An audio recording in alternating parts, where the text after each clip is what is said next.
Kluger sales have dropped off in recent years, and that's partly due to supply limitations from the factory. But so far this year, through April, it sits in 11th spot out of 23 models in this segment. For the latest model, Toyota has applied its current design language, which gives it softer edges and more curves compared with the predecessor. It looks pretty good in my opinion, although it doesn't really stand out in any way. Here we're reviewing the mid-range GXL variant, with all-wheel drive and the non-hybrid petrol engine. Regardless of the variant, all are based on the TNGA-K platform, like the Camry and Lexus NX and RX. This version offers 207mm of ground clearance, which is enough for mild off-road conditions. It's good to see it comes with a full-size spare wheel. You'll probably need that if you go too hard off-road. If you want passenger room, you've come to the right place. This thing is huge inside, perfect for a full family, and even some space left over for the kids' friends. The dash showcases a 12-inch touchscreen with pretty basic menu flow and presentation, but it's great to see separate climate controls down below, so it's easy to adjust while you're driving. Storage is also very impressive, with lots of cubby holes and shelving and cup and bottle holders. There's also a big center console box. These front seats look a bit weird, but they are soft and comfortable, and provide some lateral support in the corners. Power adjustable for the driver too, not bad for a mid-spec GXL. In the middle row, look how much space you have. Legroom is just crazy, and you have full climate controls, USB ports, and more cup and bottle holders. Some contrast stitching tries to spruce things up a bit, and the light grey ceiling helps. But overall, the atmosphere is fairly uneventful. Perfect for the family though, with hard-wearing plastics for the door and touch points. The middle row slides on rails too, so you can move legroom to where you need it most. And in the third row, headroom is actually quite good. Legroom is a bit tighter, like most vehicles in this class, but you can just roll the second row forward a bit to clear up more room if you need it. Climate vents and yet more cup holders are presented even back here. Boot space is pretty good, including with the third row up.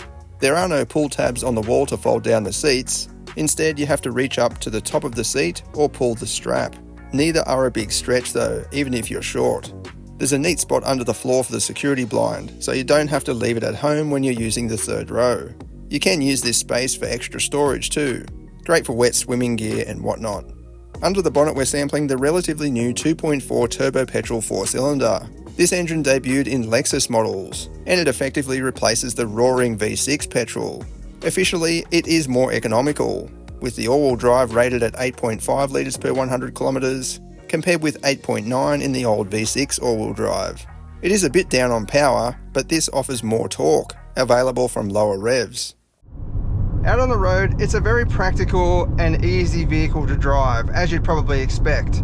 Even the controls, all very conventional and intuitive. Proper gear shifter, you've got some drive modes down here, a few different driving functions as well, including some off-road modes, normal and mud and sand and things. And then on the steering wheel, you've got your cruise control functions on the right, as well as track, skip buttons. And then on the left, you've got this little 4-axis pad that you can control the instrument cluster, which is also very easy to configure and go through the different display options.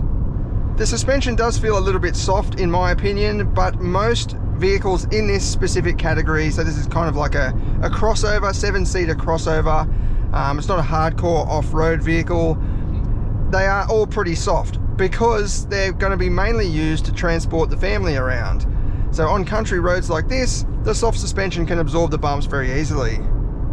But I can tell the underlying platform, the TNGA based platform, is actually really good. You can tip it in pretty quickly, and although there'll be a bit of body roll and a bit of sag, the platform responds quite well. It's just a little bit delayed. So I'll tip it into this corner. The steering is quite nice. I can feel what's going on. Bit of wheel squeal there, tyre squeal. But I have confidence in the platform. It's just the suspension and probably the tyres are not designed for sporty driving, which is fine. This is not a sporty vehicle at all. But I think it actually handles all right. There is some good foundations here. If you get the upper spec models with the larger wheels and lower profile tyres, it'll probably handle a little bit better as well. You'd have a bit more response from the steering. So with the tall profile tyres, obviously there's a bit of flex, so that translates to a bit of delay in your steering input. But overall, it's a very easy vehicle to drive. It feels nice on a winding road. You can go for a nice drive if you wanted to and have a little bit of fun. And the engine is actually more responsive than you might think. I'd even compare it to a V6 because the low end response is pretty quick, but then it's got this roaring top end power as well. The gears feel a little bit long, but most 8-speed autos these days are pretty long gearing just to conserve fuel. Speaking of fuel economy, I'm averaging 10.7, but I have just picked it up recently, so it's not the best representation of what you'd expect in the real world. Alright, let's head out now and do the performance testing and see what it goes like.